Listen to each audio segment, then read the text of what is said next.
ناظرین، واقعہ کربلا ایک ایسی دکھ بھری داستان ہے جو کئی صدیوں سے اہل اسلام کی آنکھیں نم کیے ہوئے ہے۔ تاریخ واقعہ کربلا بیان کرتے ہوئے زار و قطار رو پڑتی ہے۔ امام علی مقام امام حسین ابن علی علیہ السلام نے میدان کربلا میں 72 ساتھی اللہ رب العزت کے حضور پیش کیے اور اسلام کی سربلندی کی خاطر دشمنان اسلام کے سامنے ڈٹ گئے اور یزید ابن معاویہ لعین کے ہاتھ پر بیعت کرنے سے انکار کر دیا۔ ناظرین، میدان کربلا میں یزید ابن معاویہ کی فوج نے رسول اللہ صلی اللہ علیہ وسلم کے خاندان پر ظلم کے پہاڑ توڑے اور رسول اللہ صلی اللہ علیہ وسلم کی آل کو شہید کیا۔ ناظرین، خالق کائنات نے بروز قیامت ان لعینوں کے لیے جہنم میں اذیت ناک ٹھکانہ تیار کر رکھا ہے، مگر یہ کیسے ممکن ہے کہ وہ اس دنیا کے اندر بھی ان لعینوں کو نشان عبرت نہ بنائے؟ ناظرین، کربلا کے شہیدوں کا بدلہ کس نے اور کیسے لیا؟ قاتلان حسین ابن علی علیہ السلام کو کس نے چن چن کر مارا اور ان کا عبرت ناک انجام کیا ہوا؟ یہی ہماری آج کی ویڈیو کا موضوع ہوگا۔ ناظرین، خلیفہ عبد الملک بن مروان کے زمانہ خلافت میں کوفہ پر مختار ابن ابو عبید الثقفی کو تسلط حاصل ہوا۔ اس نے کہا کہ میں قاتلان امام حسین ابن علی علیہ السلام میں سے ایک ایک کو بھی دنیا میں چلنے پھرنے نہیں دوں گا۔ اگر میں ایسا نہ کروں تو مجھ پر اللہ اور رسول اللہ صلی اللہ علیہ وسلم کی لعنت ہو۔ پھر اس نے لوگوں سے کہا کہ مجھے ہر اس شخص کا نام اور پتہ بتاؤ جو حسین ابن علی علیہ السلام کے مقابلے میں کربلا میں گیا تھا۔ لوگوں نے بتانا شروع کیا۔ مختار ابن ابو عبید الثقفی نے ایک ایک کو قتل کرنا اور سولی پر لٹکانا شروع کر دیا۔ ناظرین، مختار نے ایک دن کہا کہ میں کل ایک ایسے شخص کو قتل کروں گا کہ میرے اس عمل سے تمام مومنین اور ملائکہ مقربین بھی خوش ہوں گے۔ حتم ابن اسود نخی اس وقت مختار کے پاس بیٹھا ہوا تھا۔ وہ سمجھ گیا کہ ابن سعد کل مارا جائے گا۔ اپنے مکان پر آ کر اس نے اپنے بیٹے کو رات میں ابن سعد کے پاس بھیج کر اطلاع دی کہ تم اپنی حفاظت کا انتظام کرو، مختار کل تمہیں قتل کرنا چاہتا ہے۔ مگر مختار ثقفی چونکہ اپنے خروج کے ابتدائی زمانے میں ابن سعد سے نہایت اخلاق کے ساتھ پیش آتا تھا، اس لیے اس نے کہا کہ مختار ہمیں قتل نہیں کرے۔ دوسرے دن مختار نے ابن سعد کو بلانے کے لیے آدمی بھیجا۔ اس نے اپنے بیٹے خفض کو بھیج دیا۔ مختار ثقفی نے اس سے پوچھا کہ تیرا باپ کہاں ہے؟ اس نے کہا کہ وہ خلوت نشین ہو گیا ہے، اب گھر سے باہر نہیں نکلتا۔ مختار نے کہا اب وہ رے کی حکومت کہاں ہے جس کے لیے فرزند رسول کا خون بہایا تھا، اب کیوں اسے دست بردار ہو کر بیٹھا ہوا ہے؟ حضرت امام حسین ابن علی علیہ السلام کی شہادت کے دن وہ کیوں خانہ نشین نہیں ہوا تھا؟ مختار ثقفی نے اپنے کوتوال کو بھیجا کہ ابن سعد کا سر کاٹ کر لے آئے۔ وہ ابن سعد کے پاس گیا اور اس کا سر کاٹ کر اپنی قبا کے دامن میں چھپا کر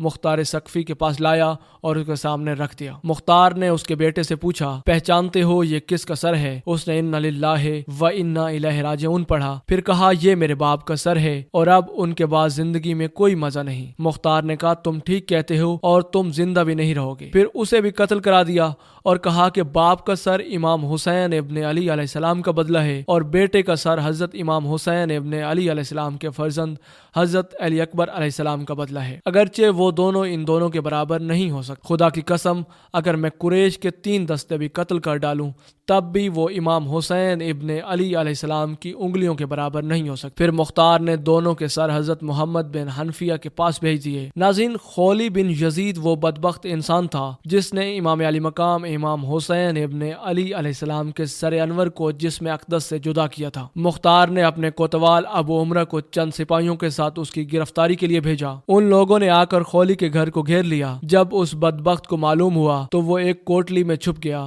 اور بیوی سے کہہ دیا کہ تم لا علمی کا اظہار کر دینا۔ کوتوال نے اس کے گھر کی تلاشی کا حکم دیا۔ اس کی بیوی باہر نکل آئی۔ اس سے پوچھا گیا کہ تمہارا شوہر کہاں ہے؟ چونکہ جس وقت سے خولی بن یزید حضرت امام حسین ابن علی علیہ السلام کا سر لایا تھا وہ اس کی دشمن ہو گئی تھی، اس لیے اس نے زبان سے تو کہا کہ مجھے معلوم نہیں وہ کہاں ہے، مگر ہاتھ کے اشارے نے اس کے چھپنے کی جگہ بتا دی۔ سپاہی اس مقام پر پہنچے تو دیکھا کہ سر پر ایک ٹوکرا رکھا ہوا ہے، زمین سے چپکا ہوا ہے۔ اس کو گرفتار کر کے لا رہے تھے کہ مختار ثقفی کوفہ کی سیر کے لیے نکل رہے تھے۔ راستے میں ان لوگوں سے ملے۔ اس کے حکم سے خولی بن یزید کے گھر والوں کو بلا کر ان کے سامنے شاہراہ عام پر اس کو قتل کیا اور پھر اسے جلایا گیا۔ جب تک اس کی لاش جل کر راکھ نہیں ہو گئی مختار وہیں کھڑا رہا۔ ناظرین، تاریخ طبری کے مطابق مسلم بن عبداللہ زیابی کا بیان ہے کہ جب حضرت امام حسین علیہ السلام کے مقابلے میں کربلا جانے والوں کو پکڑ پکڑ کر مختار قتل کرنے لگا تو ہم اور شمر ابن ذوالجوشن تیز رفتار گھوڑوں پر بیٹھ کر کوفہ سے باہر نکلے۔ مختار کے غلام زربی نے ہمارا پیچھا کیا۔ ہم نے اپنے گھوڑوں کو بہت تیزی سے دوڑایا لیکن زربی ہمارے قریب آ گیا تھا۔ شمر نے ہم سے کہا تم اپنے گھوڑوں کو ایڑ دے کر ہم سے دور ہو جاؤ، شاید یہ غلام میری طاق میں آ رہا ہے۔ ہم ہم اپنے گھوڑے کو خوب تیزی سے بھگا کر شمر سے الگ ہو گئے۔ غلام نے پہنچتے ہی اس پر حملہ کر دیا۔ پہلے تو شمر اس کے وار سے بچنے کے لیے گھوڑے کو دوڑاتا رہا، اور جب ضربی نے اپنے ساتھیوں سے دور ہو کر حملہ کرنا چاہا تو شمر نے ایک ہی وار میں اس کی کمر توڑ دی۔ جب مختار کے سامنے ضربی کو لایا گیا اور اس کو واقعہ معلوم ہوا تو اس نے کہا کہ اگر یہ مجھ سے مشورہ کرتا تو میں کبھی بھی اسے شمر پر حملے کرنے کا حکم نہ دیتا۔ ضربی کو قتل کرنے کے بعد شمر کلتانیہ گاؤں میں پہنچا جو دریا کے کنارے واقع تھا۔ اس نے گاؤں کے کسان کو بلا کر مارا پیٹا اور اسے مجبور کیا کہ میرا یہ خط مصعب ابن زبیر کے پاس پہنچاؤ۔ اس خط پر یہ پتہ لکھا تھا، شمر ابن ذوالجوشن کی طرف سے امیر مصعب بن زبیر کے نام خط۔ اس خط کے اوپر اس کا پتہ لکھا تھا۔ وہ شمر ابن ذوالجوشن کی طرف سے امیر مصعب بن زبیر کے نام خط لے کر روانہ ہوا۔ راستے میں ایک بڑا گاؤں آباد تھا جہاں کوتوال ابو عمرہ چند سپاہیوں کے ہمراہ جنگی چوکی قائم کرنے کے لیے آیا تھا۔ یہ کسان اس گاؤں کے ایک کسان سے مل کر شمر نے جو اس کے ساتھ زیادتی کی تھی اس کو بیان کر رہا تھا کہ ایک سپاہی ان کے پاس سے گزرا۔ اس نے شمر کے خط اور اس کے پتے کو دیکھا تو پوچھا کہ شمر کہاں ہے۔ اس نے شمر کا پتہ ان کو بتا دیا۔ ابو عمرہ فوراً اپنے سپاہیوں کو لیے ہوئے شمر کی طرف چل پڑا۔ مسلم بن عبداللہ کا بیان ہے کہ میں رات میں شمر کے ہمراہ تھا۔ میں نے اسے کہا کہ بہتر ہے کہ ہم لوگ اس جگہ سے روانہ ہو جائیں، اس لیے کہ ہمیں یہاں ڈر معلوم ہوتا ہے۔ اس نے کہا میں 3 دن سے پہلے یہاں سے نہیں جاؤں گا، اور تمہیں خوف غالب ہے مختار کے سپاہیوں کا تو تم اس سے مروب ہو چکے ہو۔ ہم جہاں ٹھہرے تھے وہاں ریچھ بہت زیادہ تھے، ابھی زیادہ رات نہیں گزری تھی اور مجھے برابر نیند نہیں آئی تھی کہ گھوڑوں کے ٹاپوں کی آواز آئی۔ میں نے اپنے دل میں کہا شاید ریچھ ہوں گے، مگر جب آواز تیز ہو گئی تو میں اٹھ کر بیٹھ گیا، اپنی آنکھوں کو ملنے لگا اور یہ کہا کہ یہ ریچھ ہرگز نہیں ہو سکتے۔ اتنے میں انہوں نے پہنچ کر تکبیر کہی اور ہماری جھوپڑیوں کو گھیرے میں لے لیا۔ ہم اپنے گھوڑے چھوڑ کر پیدل ہی بھاگے۔ وہ لوگ شمر پر ٹوٹ پڑے جو پرانی چادر اوڑے ہوئے تھا اور اس کے برس کی سفیدی چادر کے اوپر سے نظر آ رہی تھی۔ وہ کپڑے اور زرہ وغیرہ بھی نہیں پہن سکا تھا، اسی چادر کو اوڑے ہوئے نیزے سے ان کا مقابلہ کرنے لگا۔ ابھی ہم تھوڑی ہی دور گئے تھے کہ تکبیر کی آواز کے بعد ہم نے سنا کہ اللہ نے خبیث کا خاتمہ کر دیا۔ پھر ان لوگوں نے اس کا سر کاٹ کر لاش کو کتوں کے لیے پھینک دیا۔ ناظرین، صاحب تاریخ طبری لکھتے ہیں کہ عبداللہ بن دیاس جس نے محمد بن عمار بن یاسر کو قتل کیا تھا، اس نے امام علی مقام امام حسین ابن علی علیہ السلام کے قاتلین میں سے مختار سقفی کو چند آدمیوں کے نام بتا دیے، جن میں عبداللہ بن اسید جہنمی، مالک بن نصیر بدی اور حمل بن مالک محاربی بھی تھے۔ یہ سب اس زمانے میں قادسیہ میں رہتے تھے۔ مختار نے اپنے سرداروں میں سے ایک سردار مالک بن عمرہ نہدی کو ان کی گرفتاری کے لیے چند سپاہیوں کے ساتھ بھیجا۔ اس نے جا کر ان سب کو گرفتار کر لیا اور عشاء کے وقت لے کر مختار کے پاس پہنچا۔ مختار نے ان لوگوں سے کہا، اے اللہ اور رسول اللہ اور آل رسول کے دشمنوں، حسین ابن علی کہاں ہے؟ مجھے حسین ابن علی کی زیارت کراؤ۔ ظالموں، تم نے اس مقدس ذات کو قتل کیا جن پر نماز میں تمہیں درود بھیجنے کا حکم۔ انہوں نے کہا، اللہ آپ پر رحم کرے، ہمیں ان کے مقابلے میں زبردستی بھیجا گیا تھا، ہم جانے کے لیے راضی نہیں تھے، آپ ہم پر احسان کریں اور چھوڑ دیں۔ مختار نے کہا، تم نے نواسے رسول صلی اللہ علیہ وآلہ وسلم پر احسان نہیں کیا، ان پر تمہیں رحم نہیں آیا، تم نے انہیں اور ان کے بچوں کو پیاسا رکھا، پانی نہیں پینے دیا، اور آج ہم سے احسان طلب کرتے ہو۔ پھر بدی سے کہا، تم نے حضرت امام حسین ابن علی علیہ السلام کی ٹوپی اتاری تھی۔ عبداللہ بن کامل نے کہا، جی ہاں، یہ وہی شخص ہے جس نے ان کی ٹوپی اتاری تھی۔ مختار سقفی نے حکم دیا، دونوں ہاتھ پاؤں کاٹ کر اس کو چھوڑ دیا جائے تاکہ اسی طرح تڑپ تڑپ کر یہ مر جائے۔ چنانچہ اس کے حکم پر عمل کیا گیا۔ بدی کے ہاتھوں اور پیروں سے خون کا دھارا بہتا رہا یہاں تک کہ وہ ہلاک ہو گیا۔ اس کے بعد جہنمی اور محاربی کو بھی قتل کر دیا گیا۔ ناظرین، حکیم ایک ایسا شخص تھا جس کا نام حکیم بن طفیل طائی تھا، جس نے کربلا میں حضرت عباس علمدار کے لباس و اسلحہ پر قبضہ کیا تھا اور امام حسین ابن علی علیہ السلام کو تیر مارا تھا۔ مختار نے عبداللہ ابن کامل کو ان کی گرفتاری کے لیے چند سپاہیوں کے ساتھ بھیجا۔ جب وہ مختار کی طرف پکڑ کر لا رہے تھے تو حکیم کے گھر والے عدی بن حاتم، جو حاتم طائی کا بیٹا تھا، اس کے پاس گئے اور کہنے لگے کہ تم مختار سے سفارش کرو کہ ہمارے بھائی کو چھوڑ دے۔ مختار کے پاس عدی پہنچا اور سفارش کرنے لگا۔ وہ عدی کے ساتھ عزت سے پیش آیا اور اسے پاس بٹھایا۔ عدی نے اپنے آنے کی غرض بیان کی۔ مختار نے کہا، اے ابو ظریف، کیا آپ قاتلان حسین ابن علی علیہ السلام کے لیے بھی سفارش کرتے ہیں؟ انہوں نے کہا، حکیم پر جھوٹا الزام ہے۔ مختار نے کہا، اچھا تو ہم اسے چھوڑ دیں گے۔ سپاہیوں کو راستے میں معلوم ہوا کہ عدی مختار سقفی کے پاس حکیم کی سفارش کے لیے گیا ہے۔ ان کو لگا کہ اگر حکیم کی سفارش مختار نے قبول کر لی تو وہ حکیم کو چھوڑ دے گا، اس لیے ان سپاہیوں نے راستے میں ہی اس کو قتل کر دیا۔ حکیم کی سفارش مختار نے قبول کر لی تو وہ حکیم کو چھوڑ دے گا۔ یوں اسے نشان عبرت بنایا کہ اسے کمرے میں بند کیا اور کہا کہ تو نے عباس ابن علی کے کپڑے اتارے تھے، ہم تیری زندگی میں تیرے لباس اتارتے ہیں۔ چنانچہ ان لوگوں نے اسے بالکل ننگا ننگا کر دیا، پھر کہا تو نے حسین ابن علی کو تیر مارا تھا، ہم بھی تجھے تیروں کا نشانہ بناتے ہیں۔ یہ کہہ کر انہوں نے تیروں سے مار مار کر اسے ہلاک کر دیا۔ ناظرین، ایک شخص جس کا نام زید بن رقت تھا، اس بدبخت نے حضرت عبداللہ بن مسلم بن عقیل کو تیر مارا تھا جو ان کی پیشانی میں لگا تھا۔ انہوں نے پیشانی کو بچانے کے لیے اس پر اپنا ہاتھ رکھ لیا، مگر تیر ایسا لگا ہوا تھا کہ ہاتھ بھی پیشانی کے ساتھ پیوست ہو گیا، اور جب کوشش کے باوجود ان کا ہاتھ پیشانی سے جدا نہ ہو سکا تو انہوں نے بارگاہ الہی میں دعا کی، یا الہ العالمین، ہمارے دشمنوں نے جیسے ہمیں ذلیل کیا ہے تو بھی ان کو ایسے ہی ذلیل کر، اور جس طرح انہوں نے ہمیں قتل کیا ہے تو بھی ان کو قتل کر۔ پھر زید بن رقت نے ان کے پیٹ میں ایک تیر مارا جس سے وہ شہید ہو گئے۔ ابن رقت کہا کرتا تھا کہ ان کے پیٹ کا تیر تو میں نے آسانی سے نکال لیا، مگر جو تیر پیشانی میں لگا کوشش کے باوجود بھی وہ نہ نکل سکا۔ مختار نے ابن کامل کو اس کی گرفتاری کے لیے روانہ کیا۔ ابن کامل سپاہیوں کے ساتھ پہنچ کر اس پر ٹوٹ پڑا،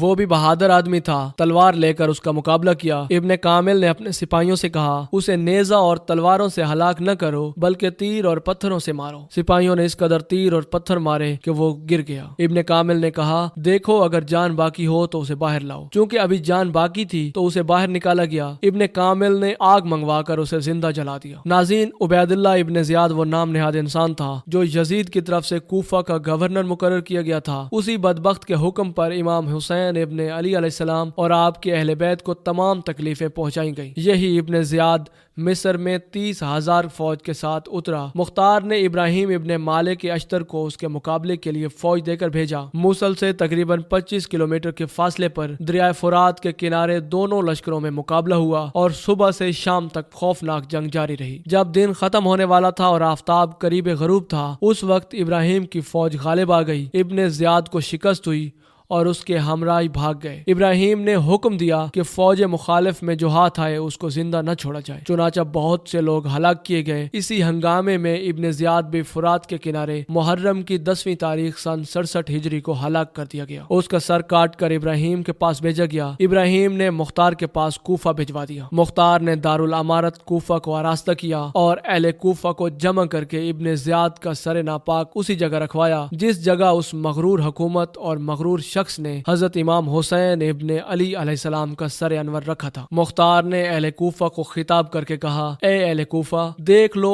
امام حسین ابن علی علیہ السلام کے خون ناحق نے ابن زیاد کو نہ چھوڑا۔ آج اس نامراد کا سر اس ذلت اور رسوائی کے ساتھ یہاں رکھا ہوا ہے۔ 6 سال ہوئے ہیں، وہی تاریخ ہے اور وہی جگہ ہے۔ خداوند عالم نے اس مغرور فرعون کو ایسی ذلت اور رسوائی کے ساتھ ہلاک کیا ہے۔ اسی کوفہ اور اسی دارالامارت میں اس بے دین کے قتل اور ہلاکت پر جشن منایا گیا۔ ناظرین، قاتلان امام حسین ابن علی علیہ السلام پر طرح طرح کے عذاب نازل ہوئے۔ جو لوگ امام حسین ابن علی علیہ السلام کے مقابلے میں کربلا گئے اور ان کے قتل میں شریک ہوئے، ان میں سے تقریباً 6,000 کوفی مختار کے ہاتھوں ہلاک ہوئے اور دوسرے لوگ طرح طرح کے عذابوں میں مبتلا ہوئے۔ علماء کرام فرماتے ہیں کہ ان میں سے کوئی نہیں بچا جس نے آخرت کے عذاب سے پہلے اس دنیا میں سزا نہ پائی ہو۔ ان میں سے کچھ تو بری طرح قتل کیے گئے، کچھ اندھے اور کوڑے ہوئے اور کچھ لوگ سخت قسم کی آفتوں میں مبتلا ہو کر ہلاک ہوئے۔ ناظرین، اسی امید کے ساتھ اجازت دیجیے کہ آپ کو ہماری ویڈیو پسند آئی ہوگی۔ ملتے ہیں بہت جلد ایک نئی دلچسپ اور علم سے بھرپور ویڈیو میں، تب تک کے لیے اللہ